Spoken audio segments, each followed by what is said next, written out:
ওম শান্তি, নমস্কার, সুস্বাগতম। আমরা শিবরাত্রি রাত্রিবেলায় উদযাপন করে থাকি। একদিকে শিবরাত্রি, আবার এই শিবরাত্রিকেই আমরা শিব জয়ন্তী বলে থাকি। জয়ন্তী কথার অর্থই জন্ম সূচক উৎসব, অর্থাৎ পরমপিতা পরমাত্মা নিরাকার শিবের জন্ম, তাকে আমরা শিবরাত্রি হিসেবে পালন করি। কিন্তু কেনই বা রাত্রে? বাস্তবে এই রাত কোনো স্থূল রাত্রি নয়, এই রাত্রি অজ্ঞানতার অন্ধকারের রাত্রি। যেই অজ্ঞানতার কারণে সংসারের বুকে অন্যায়, অবিচার, অত্যাচার, পাপাচারে পরিপূর্ণ হয়ে যায়।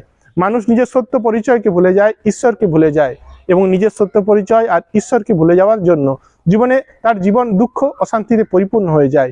এই দুঃখ অশান্তির পরিপূর্ণতার সময় পরমপিতা পরমাত্মা প্রকাশ স্বরূপ জ্ঞান সূর্য অবতরিত হন এবং অজ্ঞানতার অন্ধকারকে সমাপ্ত করেন। তাই আমরা রাত্রিবেলায় শিবরাত্রি পালন করে থাকি।